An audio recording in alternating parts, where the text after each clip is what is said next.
All right, welcome to part one, definitions and causes of overthinking. Let's bring up the first slide. What is overthinking? Overthinking is the process of continuously dwelling on analyzing thoughts. The focus here is on continuously dwelling. It's normal to have thoughts. We shouldn't be pushing them down or thinking that thinking is wrong, but is when we dwell on them, that's when the problems begin. So noticing when we are dwelling on thoughts and problems to an excessive degree, that's when it becomes an issue. It often involves replaying events in your mind, obsessing over details, or worrying about potential outcomes. We're all familiar with what this feels like. If you're late at night, laying in bed, thinking about something that happened during the day, even though it's already over, you're still thinking about it, and you can't stop thinking about what should I have done differently? What will I do if it happens again? And this is what robs us of sleep. It robs us of our peace. And we're going to talk a lot today about how we can come out of this so that we can really regain a much more potent and powerful way of living. Looking at the causes of overthinking, let's bring up the next slide. One of the primary causes is fear of the unknown. And this is really one of the central themes of overthinking, is that when we're in our head, we're afraid of the unknown. Being in your head is not our natural state. The mind is great for gathering information. It's great for executing once you have a plan, but it's terrible at deciding what's right for you. It's a tool we should use, but it's not something that knows us. It doesn't control us, and it should not be in the driver's seat. So recognizing that whenever we're afraid of the unknown, it means that we're in our head, because the mind, if we task it with navigating life, with understanding us, it doesn't like the unknown. It wants to know things. So it will shrink your horizon. It will come up with what could happen, what might happen, the what ifs, the shoulds, the coulds. And that's really its primary original purpose, is to keep us safe. But when it comes to navigating life, it starts to freak out because it's just looking for problems. That's just how it used to be evolutionary. But now we're in a different age where there is no imminent danger lurking around every corner. So we're still giving our mind the pole position. Then it's likely to come up with fears because it doesn't like the unknown. Now, the way to come out of that unknown, we'll talk about in a little bit in part 3, is to embrace the unknown. And that really is one of the key pieces to coming out of overthinking. The next thing is perfectionism, something I myself have struggled with or suffered from or am empowered with. You can always look at it from different ways. And we all want to be perfect. We all are conditioned and taught to not make mistakes. We're told making a mistake is the worst thing you can do. You're going to be a failure forever. If you make a mistake, it'll haunt you for the rest of your life. And this is simply not true. We learn by trying things out. We learn to walk by falling down. We explore things and make mistakes in order to move forward. Now, unfortunately, most environments don't allow us to make mistakes. They don't encourage us to learn and grow this way, because that's what making a mistake really is. You're learning and you're growing. So we should remove the stigma and just think of it as growth. Unfortunately, we are raised to abhor making mistakes, and we need to be perfect. So we're always in our mind about what can we do better, what should we have done, what could we do when it happens again. And so the sense of perfectionism, it just won't leave us alone. It's always nagging at us. We need to be better. So that's another one of these top reasons of why we keep getting pulled into our head, is because we want to be perfect. And the reasons are, often very benign, and our parents, our environment, our peers, our teachers are supporting us to improve and get better. But there's a message that often comes through that we need to be perfect, and we're not perfect. We shouldn't be perfect. There would be no life if we were just perfect to begin with. We're here to experience a journey, our own growth, our own real self-realization, really discover who we are. And for that, we need to uncover the unconsciousness within us, all the things that we are not aware of. And we do that by making mistakes, by learning, by failing. There are some industries like the startup scene that embrace failure. Failing fast, failing forward, failing often is the motto there. But in most environments, we're not allowed to fail. So finding space for yourself to really reflect and not be hard on yourself. You have not just work, but there's a bigger part of your life where it's your relationship with yourself. And if you can establish a healthy balance there with, okay, what does this situation tell me about me? Because every situation is always a reflection of who you are. You're seeing it through your lens, your filters, your background, and no two people have the same life. You've lived your own life, so you're experiencing your world. You're always only experiencing yourself. So when something happens, think of it as a mirror. Life is showing you something about yourself. And if you don't like it, that's you as well. It's an opportunity to not get down on yourself, but to actually look within and see what's there, see where the light of your awareness can create change. So then, of course, lack of confidence is another indicator that will lead you to overthink. You're always looking around, how can I prove myself? How can I please other people? How can I show, my value? And that comes through when somebody with a negative attitude enters the room, you can feel that energy. Somebody who is really needy, they come to you, you can feel how that's repulsive. It pushes you away. Similarly, with a lack of confidence, it comes through to the people in your environment. And then you find yourself trying to remedy the situation, again, with the mind, which is the source of the issue, is that it wants to be perfect. It wants to predict the future, and the future cannot be predicted, nor would you want to be able to predict it. The task is always to show up and respond to what is, and not to bring in baggage from the past or expectations from the future. So this lack of confidence is not you. You are not a problem. None of us are. It's simply a cause that brings us into our head and flows from being in our head. And so the solution is not to think your way through it or try to fix yourself or figure yourself out, but rather to come out of the head altogether. And we'll be doing some practical exercises to that in the subsequent sections. Next piece is high expectations. It's something that we've just been imprinted with. It's a little bit related to perfectionism, but it's also just something that we want to live the best possible life. We want to think highly of ourselves. We want to be respected by the people around us. So these things are just natural. It's okay. We don't have to think of them as problems. We just have to be able to recognize and notice when it's happening. The noticing is a key. It keeps you on the side of your awareness. If you identify with any of these things, if you're identified with the fear, identified with the perfectionism and the lack of confidence, if you really believe those thoughts that you're having about yourself and the world, then you run into trouble, because that's when you go down the rabbit hole. There's some great research about what Western psychology calls rumination, which is basically thinking about something that has no relevance to the task at hand. And the research shows that we spend 50 to 2/3 of our day, 50% to 2/3 of our day lost in thought. That's a big chunk of your life that you're not really here. We put so much effort into living a long, prosperous life, doing good, being of service, all these things. But very few people talk about how we're spending most of the day lost in thought. And when you're lost in thought, that's when accidents happen, because we're absent-minded, we're not paying attention. But that's also when we make bad decisions.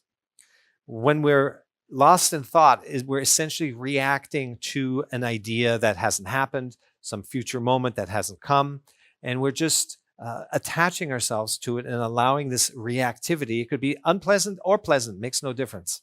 But this reaction to our thoughts pulls us into the thoughts, makes us identify with the thoughts, and then we get lost in thought.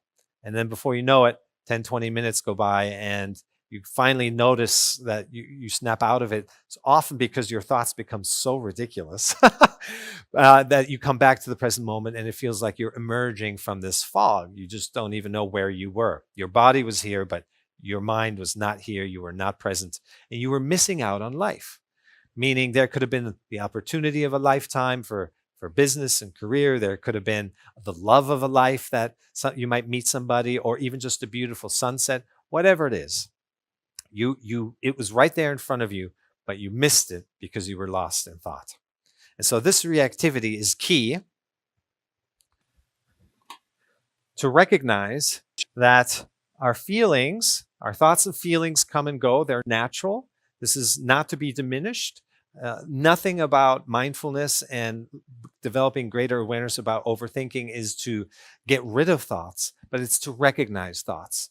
Thoughts and feelings come and go. All thoughts are related to feelings. For the purpose of the session, we'll call it just feelings. And as these thoughts and feelings arise, they would normally arise in the past, but we react to it, right? That's our reactivity to something that has just arisen, a thought that came by or a feeling that arose inside of you. But instead of allowing it to come and go, we react to it. And so instead of feeling the flow, the coming and going, we experience this big reaction. And to keep it succinct, this big reaction is essentially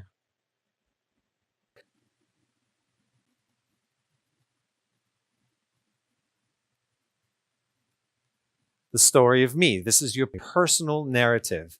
This is what we're always reacting to. I should be here at this particular stage of my life. I always say there's no such thing as an innocent birthday party, because this whole download comes along. Where does it come from? It's conditioning, it's media, it's society. But where we should be, we compare ourselves to this story of me, of what we've been imprinted with, of where we think we should be in life, what kind of income we should have, our bank account, what kind of lifestyle, partners, whatever it may be that's in there in that personal narrative. That's what we react to when we see something that's different. And it's okay. We're all raised to make these plans, 1 year, 5 year, 10-year plan. We're conditioned to plan out our whole life, figure out our life ahead of living it, essentially is what we're being told. Yet if you ask yourself, has your life until now happened according to plan? I have never encountered anyone whose life has happened according to plan. And then secondly, if I asked you, can you predict the future? I've also never encountered anyone who says they can predict the future. So yet we're conditioned, we're raised to live that way. And we continue to pretend that we can plan out and predict our life ahead of living it. So that is where a lot of this chatter, this mental noise lives. And this is summarized as the story of me. And this is just a constant form of reactivity that pulls us into our head, into the overthinking. We'll be thinking about all the little details that exist in there. Who you are, your job, your title, how you look, your friends, your status, what you expect, your hopes, your wishes, your fears. All of this stuff lives in this story of me. Fuels our tendency to overthink every situation, that we need to prove ourselves, that we need to not make a mistake, that we need to really show the world and conquer, get our piece of the pie. There's also lack and fear and scarcity in there. It's very complicated and complex in there when it could be so simple. The overthinking, as we all know, otherwise you wouldn't be watching this, is that there's a complexity there that doesn't need to be. We spend probably, if you look at this, anecdotally, 95% of our energy goes into this realm, right?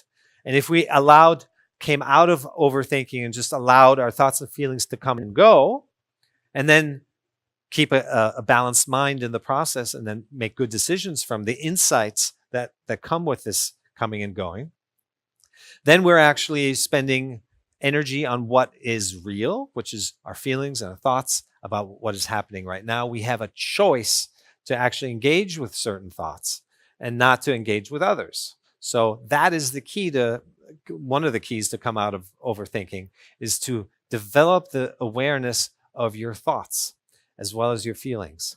Once you have awareness of, okay, here comes a thought, and we can all do this. If you just reflect, you can notice, oh, there's a thought. So it's just practicing that and doing it consistently so that you always are on the side of awareness. So you can recognize, okay, there's a thought. It's a beneficial thought. This is an inspiring thought. This is something that is equal or elevating or uplifts me, and something I want to engage with. And then another thought might be, no, this is a detrimental thought. It's not a healthy thought. It's a blind pattern thought, whatever it may be. And that one you let go. So once you have that choice of which thoughts to engage with, then you're not just overthinking, but you're actually free. You're free to choose which thoughts to engage with. Overthinking happens when you're so glued, when you react to every thought that comes along and you let yourself get pulled into it. You identify with it, and that's how you get lost in thought. And this is how we spend up to 2/3 of our life just thinking about things that have no relevance. Even when you super plan out and anticipate any permutation that you might think might happen at some meeting tomorrow or some presentation, whatever it might be, some talk you're about to have, it always winds up being different. Even if you could predict all the players, the energy of the moment is different. You cannot anticipate what the future feels like now. You can prepare, but then you need to let go and show up and see what's there and work with what's there. That is what simplifies the whole situation. If you walk into a situation, now you're playing a script and you're reacting from the script. No, the situation should be different. Now you're in the defensive. Now you really get into your head. That's where panic, anxiety, the fear, all of that starts to set in. And overcoming overthinking is really finding back to your natural state of know your things. This is not about blindly floating aimlessly through life. You got to know your skill set. Of course, that's what you're hired for. That's who you are. You know yourself, but then you show up and respond to what's actually there and not project with your thoughts something into the situation that isn't there, right? You're not comparing it to what you think should be there. So that's a big moment when you realize that you don't have to believe your thoughts. If you can be aware of your thoughts, you're not your thoughts. If you can be aware of your feelings, you're not your feelings. So what are you? You're the awareness of those things.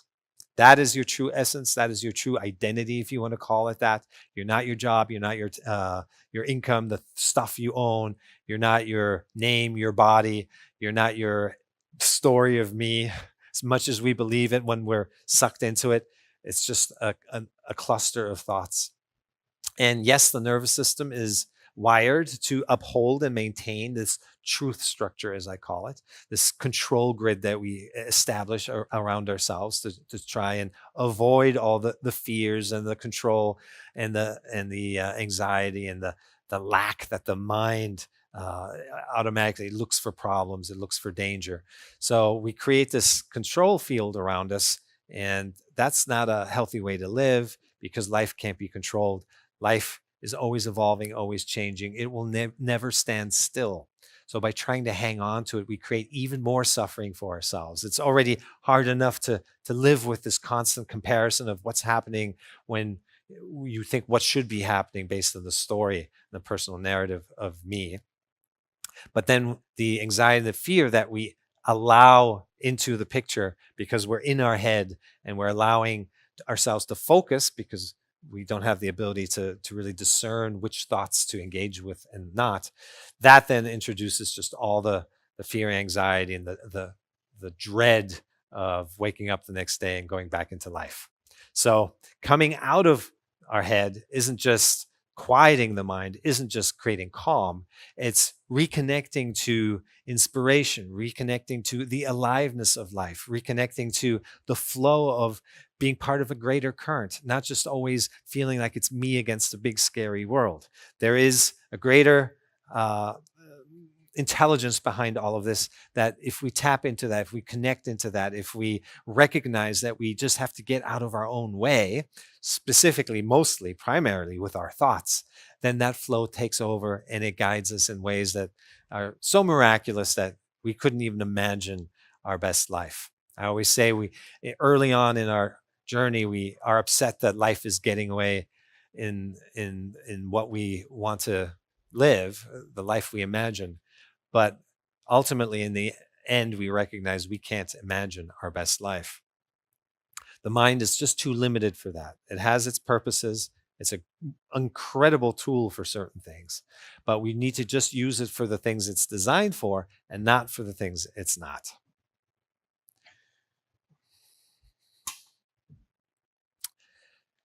The past and future, that's also another aspect is past and future. So the sense of time, again, that's something that only exists in our heads. Our body is always here. We're only experiencing what we can, which is happening right now. Our senses, you can't smell something from yesterday. You can't see something from tomorrow. You can't feel something that doesn't exist. Ultimately, our senses are what keep us very present, very grounded. And it's the mind where time exists as a concept. That's where we stress, that's where we project, that's where we try to relive the past. What could we have done better? What would we do again if it happened again? So all of that noise, you can see it's just noisy in that place. There's this mind chatter. It only exists when we're in our head. And when we come out of it, it's not a question of figuring it out with more thinking. It's a question of coming out of it, the mind altogether. Then all of that subsides naturally, organically. It's not our natural state to be in our head constantly and thinking, thinking, thinking. That's not what we're here for, and that's not healthy for us. And that's why you're watching this, is because you've realized you need to come out of this overthinking. It's not healthy. We don't make good decisions. We're stressed, we're fearful and anxious, and we're not really present. We're not here with life as it's happening. We're not part of the unfolding. So you've recognized that. That's already huge, because there's an awareness there that overthinking has a negative effect on you. Now it's simply a question of what tools can I use to abate that? What practices can I establish to get myself into healthier patterns to come out of this incessant stream of thinking? Lastly, all of this is because of our social conditioning. A lot of our issues, if not most of our issues, aren't even our own. Carl Jung said, most of our problems are the unlived life of our parents, things they didn't resolve, things that are stuck in them. It just got imprinted on us. And they got it from their parents and their environment and so forth. And so by the time it's come to you now, there's something in you that has said the buck stops here. You're no longer going to repeat blind patterns, this ongoing reactivity of just repeating what you already know, being scared and fearful and letting those elements dictate how you live your life. Something about you has said, I need to make a change. I'm going to say stop, and I'm going to make a difference for myself and those around us, because everyone benefits when we heal ourselves. We become a healing force for the world. So that's it for part one. I hope you enjoyed this. Maybe take a break and get something to drink, and I look forward to welcoming you back to part two.